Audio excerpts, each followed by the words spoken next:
up, guys? Welcome to Box to Box Football. And yeah, it's not me and Jack today. It's two new guys. Two Tottenham fans here. We got Lorcan at the top and Mikey at the bottom, guys. You wanna give it a little shout out or like whatever?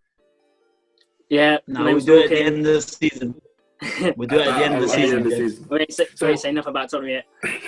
So as I said, these two are Tottenham fans. We're going to talk about Tottenham today. And recently, there's a bit of controversy going on with Mourinho and the style of play and what's going on with Tottenham. And me looking at it, I've been watching the past two games for Tottenham, and me looking at the way the team is and the way they play, I feel sometimes that they're holding back a little bit, that they're not giving the fans what they want. But I want to look at it from your perspective. As Tottenham fans, you play against Crystal Palace. First of all, you play against Arsenal, 1-2-0, had 3 shots on target, 2 of them were goals, and that's all she wrote. Crystal Palace, you get your goal, you sit back, whatever happens there, Crystal Palace get the goal back, whatever. Against Liverpool, you get, for 45 minutes, you get absolutely battered. Now, I want to get your perspective on the first half, and especially what Mourinho said about the better team won, the better team the game. So I want to start with Mikey. What do you think about the whole Tottenham right now and like the style of play? I don't mind the style of play, to be honest, because we're getting results. Like, yes, the first half against Liverpool wasn't great. Like, we were getting battered, but then you have to look at the second half. We came out completely different. We were pressing. When we lost the ball high up the pitch, we were pressing the keeper. So you can see that the mentality shift was different. He did try and change the shape in the first half with a 4-4-2, and I think he realized that it didn't work when he came into the second half. So he went back to what we've been doing all season, and then it worked. So his statement at the end saying the better team lost, he's probably basing that off just the second half. But I can see where he's coming from. But do you not feel that how many great chances you created in the second half? Do you not feel like if you actually went for the throat in the first half, that you could have actually got a good result at Anfield? The thing is with Mourinho, he takes every game like a chess match, you know. So maybe his tactic for that game was play that way for the first half, very deep, frustrate him, and then come out second half and press him. Maybe that was his tactic. I don't know. Obviously, that's very dangerous because he could have been 3-0 down in the second half, and it would have been a completely different game. But I kind of like what he's doing, because he's not even had the amount of time that Klopps has had at Liverpool, and we're already seeing the mentality switch that he said would happen when he's in charge. So do you want to add to that? What's your feeling on it? Listen, a lot of people said the first half, we got dominated, and a lot of people, when you read the tweets and stuff, they're not coming from a football background. A lot of people base these speculations on stats. And you guys know, doing a degree, that you can't base football on stats. Mourinho is a man, he's a tactician. He's trying to work out, stop Liverpool playing. If you look at Liverpool's games against Leicester, who are a counter-attacking team, Leicester played exactly how they've been playing, and they were 2-0 down in the first half. So what he did, Mourinho, was he played a 4-4-2. He played Sissoko right mid to help out Serge Aurier. He played Bergwijn left mid to help out Davies. And the reason why he did that is because Liverpool, their style of play is to get the overlaps on the wings. And the reason why, if you get overlaps on the wings, you create problems from the back four. And what Liverpool like to do is they get down the wings and they cut it back. So what he did, right, by occupying the wingers like the left wing backs like Robertson and Arnold, you can control the way the game is going. Now listen, they dominated us possession-wise, but everyone knew that was going to happen. Mourinho's a counter-attacking manager. We sit deep, we soak the pressure up. And you think about how many clear-cut chances did Liverpool actually have? If you think about 1v1s, a lot of people go, "Oh, we had so many chances." But if you actually look at it on paper, how many 1v1s did Liverpool actually get? The goal, I think Salah's goal was a deflection. That was because the ball come back and obviously good turn, shot, deflection. But if you think about it tactically, 1v1s, there weren't many chances. Now, obviously, Liverpool have great finishes, so that's why they won the game inevitably. But on paper, Tottenham had the better chances. That's just the way we play. Do you not feel with players like Harry Kane and Son there that you're holding them back by just sitting back in certain type of games? Like, you've seen what happens when Son went forward, chance created goal. So if you, instead of you sitting back, if you actually go for the game, would you not feel like Tottenham would have a lot more success in that game, especially with a depleted Liverpool back four? Yeah, obviously, I think that if we're being more open attackingly, I think obviously Kane and Son would love that because they're creative players. Son can get at people. But I look at this, under Pochettino, we played really great football, attacking football, and these players had all the time. But if you look at how many games against the top six we lost, and we played well. I remember playing Chelsea in the FA Cup semi-final. We battered Chelsea. They got two chances. I'm not sure about battered that game. Jack, in terms of possession, I just want to kind of give Lorcan a bit of credit for some of the stuff he's saying there, because lots of journalists have been kind of irresponsible, really, with some of the stuff they've said. So I saw stuff like football 2, anti-football 1. But it's like, if you're Jose Mourinho and you're Tottenham, right, and you go toe-to-toe with Liverpool the same way that they would, or the way Pochettino would have in the past, Tottenham would have lost quite handedly. The fact that Mourinho did that, kind of, having those wide midfielders supporting the fullbacks, stopping Liverpool's great escape, Tottenham could have, I think, quite easily gotten a win from that game if certain things go their way. And if we think about how well Kane and Son are doing in all the other games apart from that one game, all that we're saying is a draw against Liverpool or a sneaky win against Liverpool, and the whole rhetoric of the situation changes. I don't know about you guys, and not to kind of take over a bit too much, James, but my question for you two would be, are you at a point now where, regardless of how aesthetically the football looks, you just want to win? You just want a title or a trophy or something? Is that where Tottenham fans are now? Mark, do you want to go? Or I'll go. Yeah. I think it's a bit of both, really. Obviously we want to win, but if you look at our games this season, just take away the obviously the top 6 games, bar Man United. Every other game we've played, we've been playing attractive football.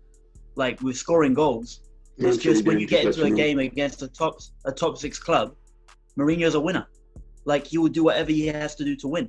He knows that the games against the top 6 are going to be the games that decide the season. He knows that if he got a draw or beat Liverpool, we're top of the league. And if you give Mourinho top of the league, he'll keep you top of the league. He's that type of manager. Yeah. But I think a lot of Tottenham fans have come from Pochettino, the Pochettino era, and gone, "Oh, our football has to look great, or we're not playing good football." Whereas actually, if you look at our stats, I know Lorcan said don't look at stats, but if you look at our stats in the final third, in the places where it matters, where goals are scored, we're actually up there this season for goals scored. We're up there for chances created. You're second for goals scored. You're 25 goals. Yeah. We're up there for chances created.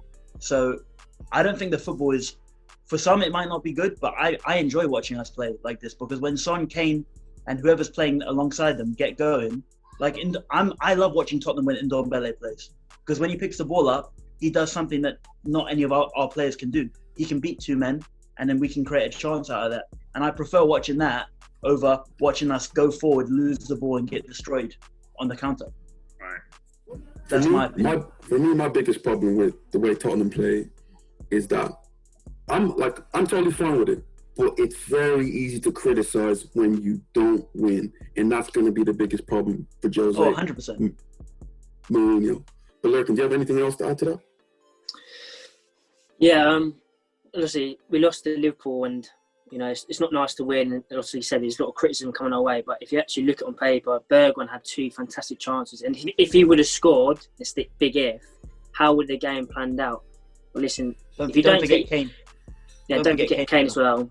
Does hitting the post count as a shot on target? No, it doesn't. It's kind of a shot on target in a way. So there's another, Yeah, exactly. But the way we play, the big criticism of the way we play is we're only going to get 4 chances a game, clear-cut chances. And the problem where we play is if we don't take them chances, it's going to inevitably, we're going to end up either conceding like we did against Liverpool or getting a draw. And obviously with Liverpool, they won the game. That's because we didn't take our chances, and that kept Liverpool in the game. And you give a good team like Liverpool, who are just relentless, they just kept coming and coming. They're going to score eventually. But I actually enjoy the way we play. Under previous managers, we've played good football, but you just knew in the big games, if there's a manager who's tactically ready for Tottenham, we was going to lose. Like, if you watch the Liverpool game, you 4-4-2 first half. The reason why I think you've done that is Liverpool are so known in the first half at Anfield to come at you fast-paced, get 2 goals, and that's the game done then. Because once they've got the 2 goals, the 3 goals, the game's over. You can't get back in the game. So by staying in the game, you're giving the team the chance to maybe nick a 1-0, 2-1. Obviously, in our case, we went 1-0 down, but we were still in the game. There's only 1 goal, so you've always got a chance.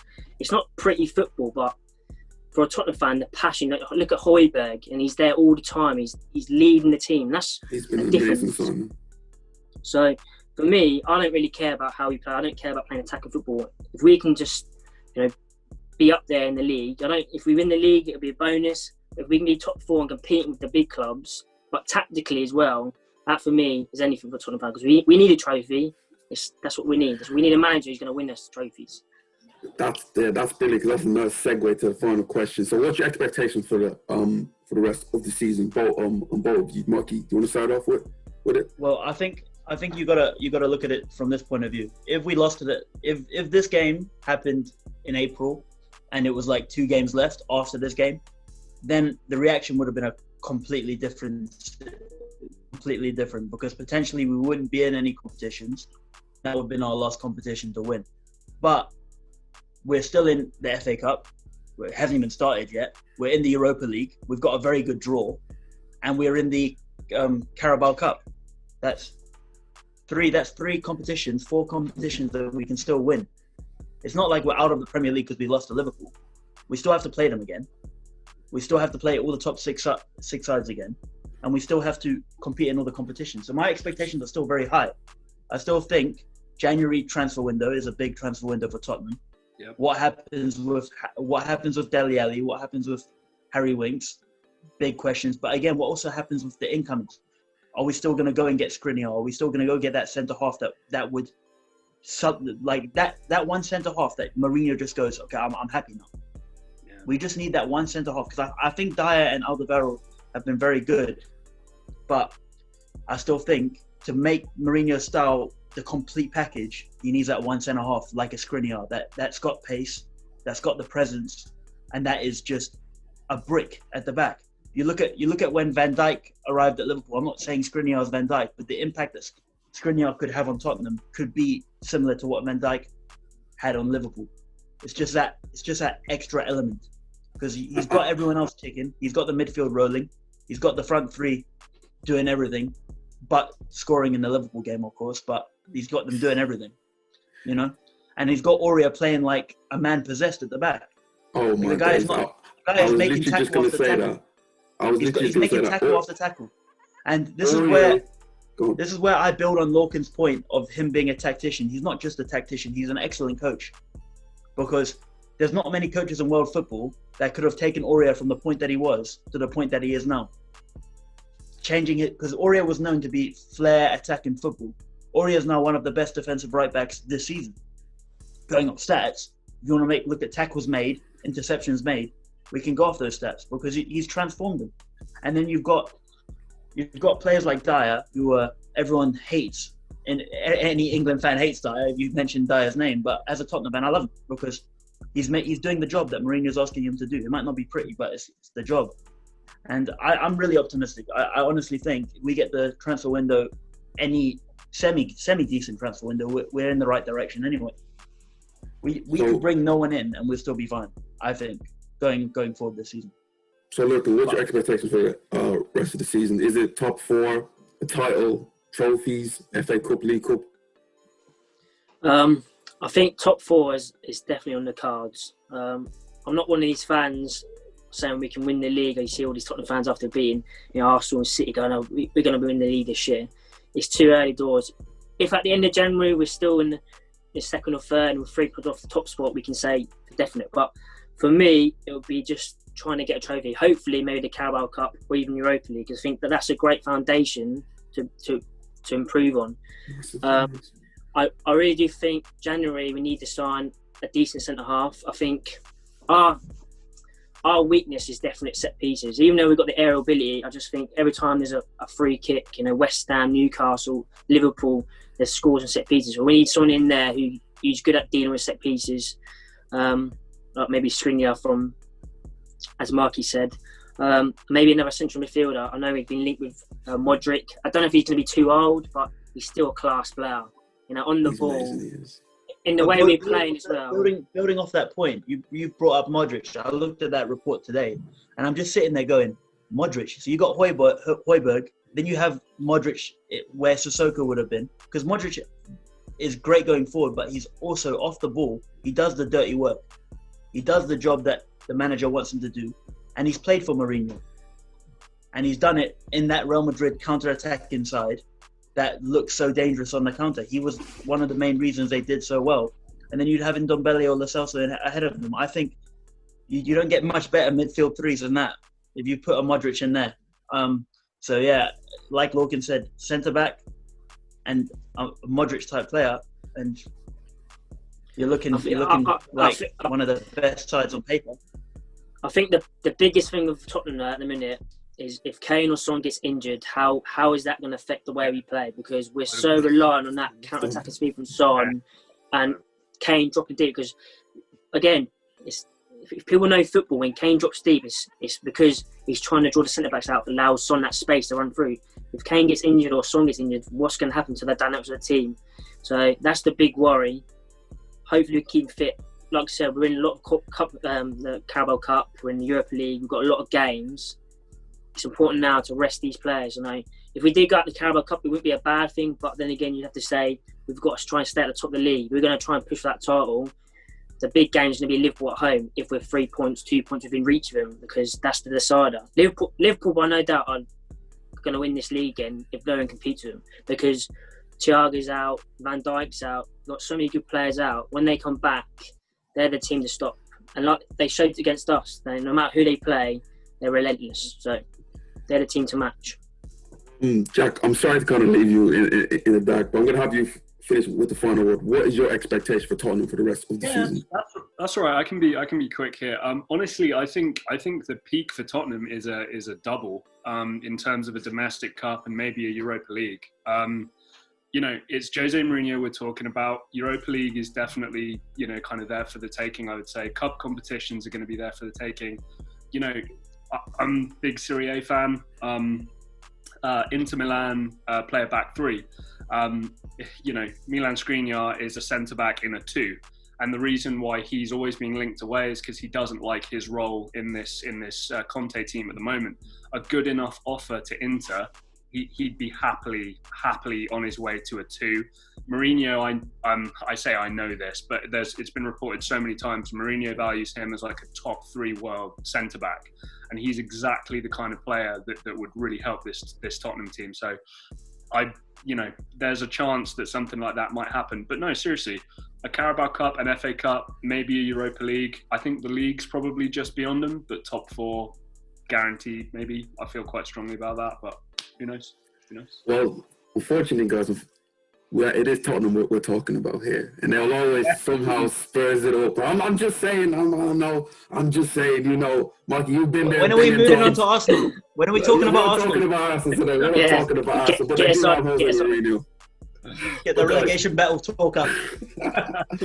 But guys, tell me what you think. Can Tottenham win the league, Europa League, FA Cup, League Cup? Let me know. Comments down below. Guys, Tottenham fans, tell me what your expectations for the rest of the season is. Thank you for watching. This is Box to Box Football. Jack, James, Michael, and Lorcan were here today. Thank you, guys, and we'll catch you next time.